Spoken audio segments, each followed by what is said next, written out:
All right, I'm joined now by Mark Immelman, and you hear him on the Mark podcast. You hear him on the Second Cut podcast on CBS, and we hear him and see him walk miles and miles every week for CBS Sports on the weekend coverage. PGA Tour Live, you name it. This guy is a super communicator, and you take that to the bank. And Mark, it is such an honor and just a fun. Always enjoy spending time with you. What are you up to these days?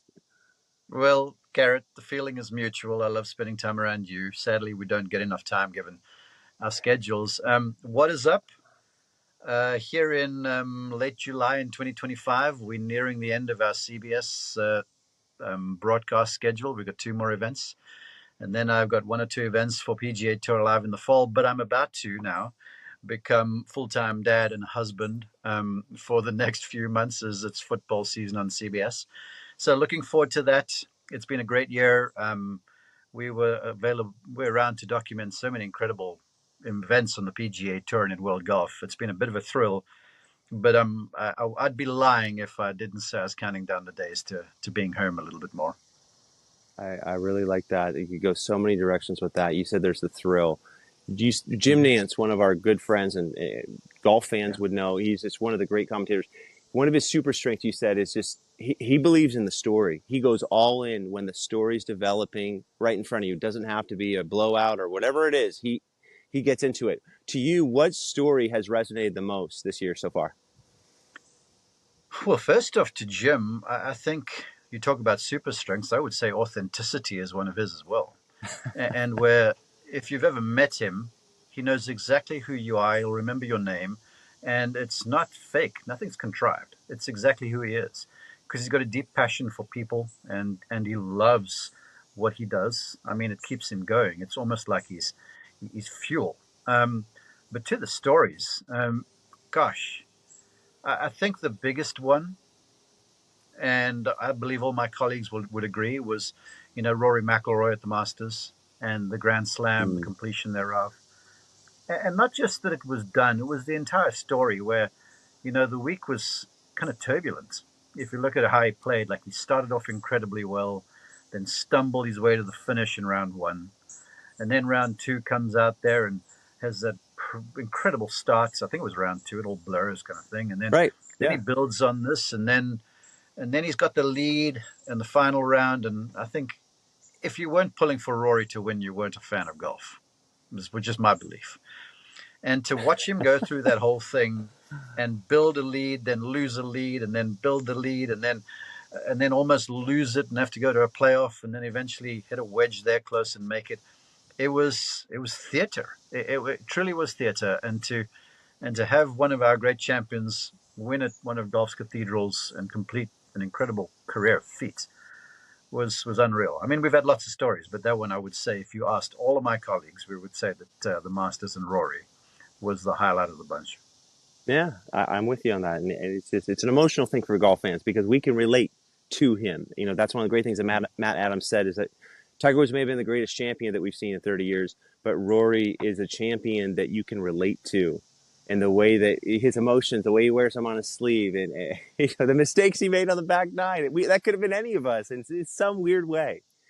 Gosh, when I was on the call for Amen Corner, and so he gets to 11, we cover the 3 holes, 11, 12, 13, me and Grant Boone. And, he plays 11 smartly and he plays 12 smartly and he gets on 13T with a lead. And 13's our last hole and he's in the last group. And so it's about to sign off. And he gets on the tee with 3-wood, which is something that's completely out of character for Rory. Ordinarily would go to the driver. And it's 3-wood down there, and I comment on, well, this is new Rory McIlroy playing the managerial sort of cerebral game a la Scottie Scheffler.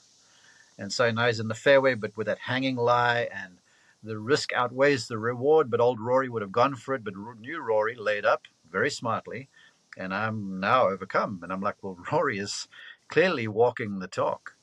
Now he's got a simple wedge. He's laid it up perfectly down in the flat area. It wasn't even on the side slope there. And he's got all of Georgia to the left side of the flag, and then, the slope that tilts towards the hole.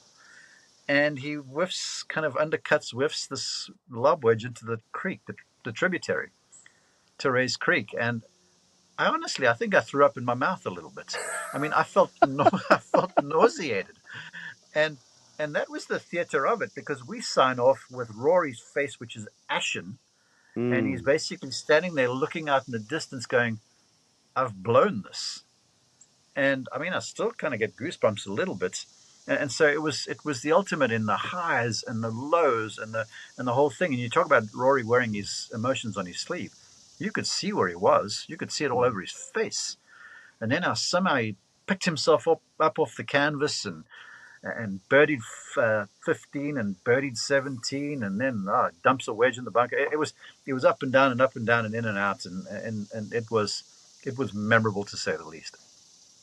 For sure. I can't get past this the power super strength of caddies in those moments. And we heard what Harry Diamond Mm. said with him. I mean, my gosh, what perfect words! Like your best friend who you were on the putting green with in Hollywood, growing up playing golf, and he says the exact thing you need to hear when you miss a 4-footer to win the Masters. That is unbelievable intuition and reading your player and your friend. Like, you got to give Harry Diamond some credit for this. Is amazing what he did.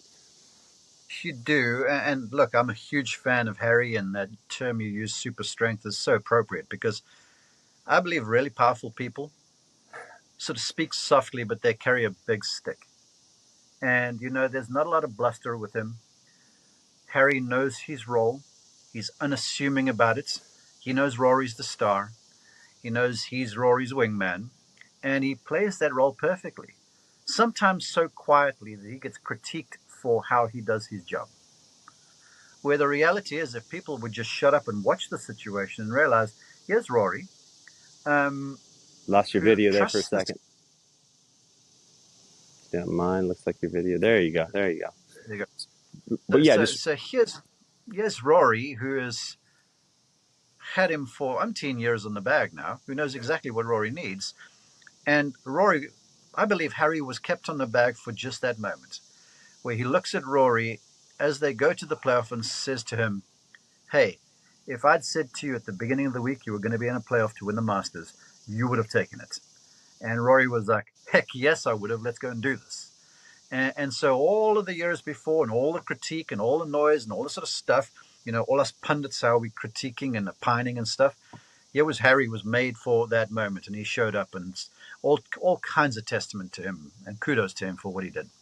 100%. I think of our other champion, one of the real big champions that just won the Open Championship, Scottie Scheffler. What have you observed inside the ropes with Teddy Scott? I find Teddy Scott a fascinating just motivator of people. I mean, there are hundreds of people that trust Teddy Scott just with advice, including myself.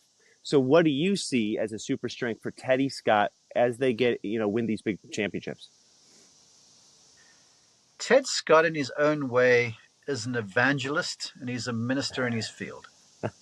Okay. I think we'd best describe Ted Scott if we look by the guy who carries a bag on his shoulder for 4 or 5 days a week.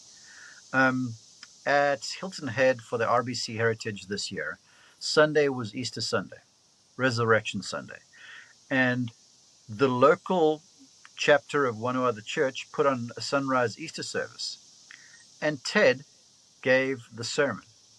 He didn't just Right. get up there and tell stories about his life on tour and his life with Scottie Scheffler.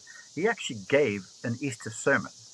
So I guess what I'm trying to say is Ted's super strength is that he is using his job to minister the gospel.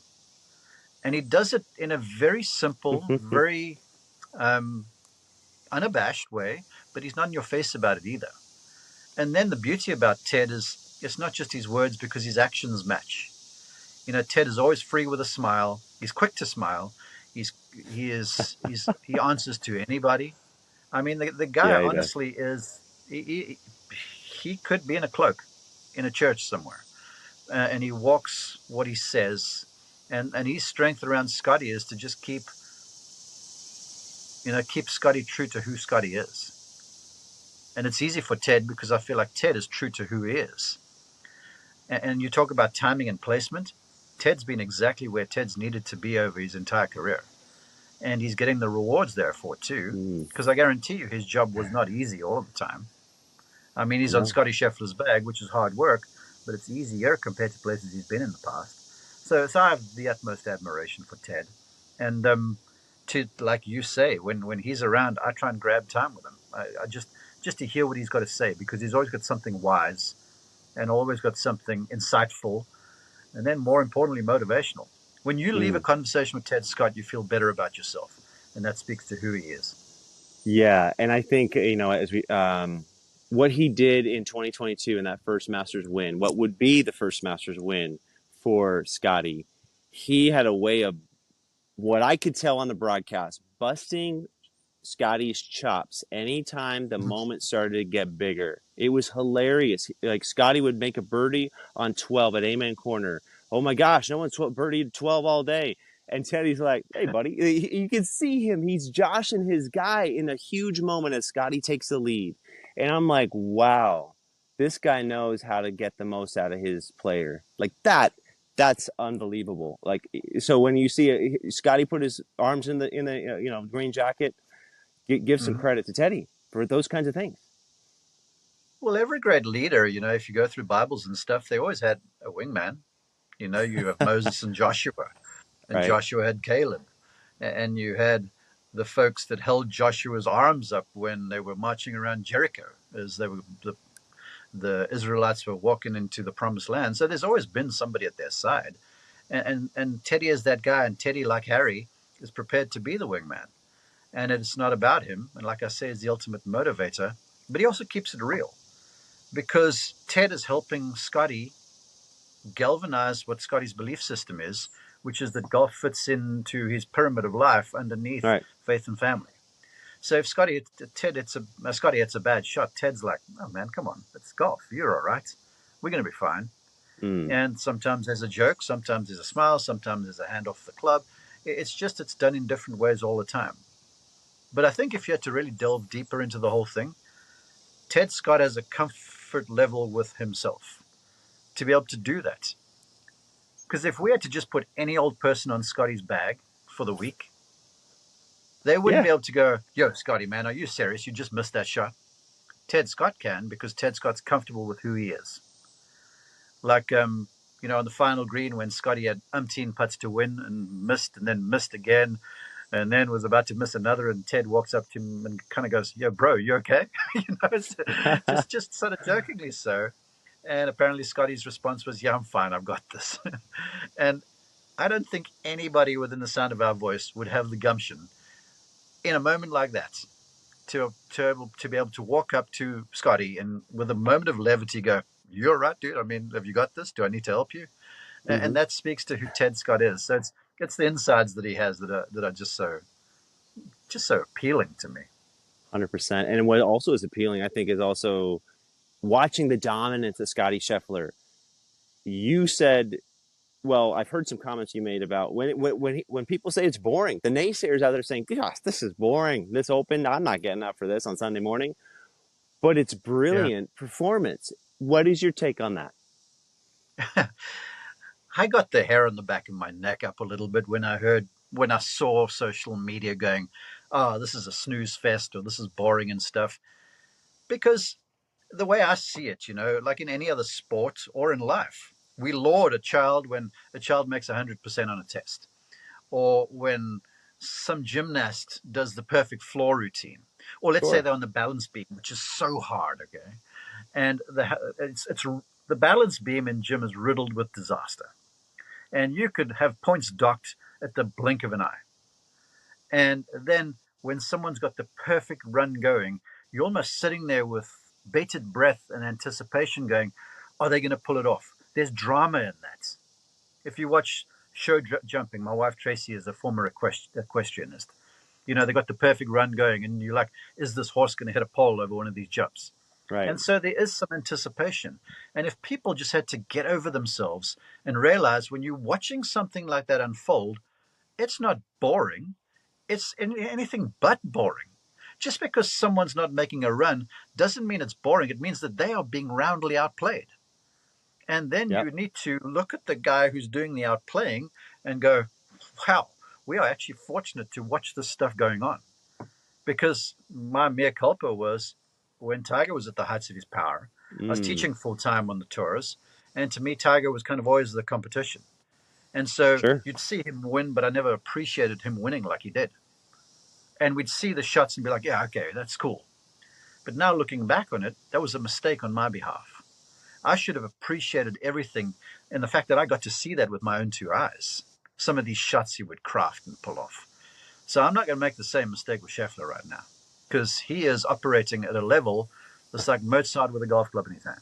And I'm going to enjoy this until it ends because, look, it will end because it's golf and golf is just so freaking hard. Mm. You compared him to Tiger. The stats bore out as you spoke on the Second Cut podcast just this week. I'm all over that. I think that he has a ridiculously high ceiling. What do you think is Scottie Scheffler's ceiling? Well, I was also the guy that got a lot of heat because when Colin Morikawa came out on the tour, I compared his iron game to Tiger Woods on a show, and I got Okay. blitzed by social. Yeah, Thankfully, then my colleague then at the time, John Swantek, backed me up with some statistics. I was just absolutely. looking at what I saw, and Scotty, I feel like I don't want to say he's at his ceiling because he's performing at an incredibly high level. What I mean.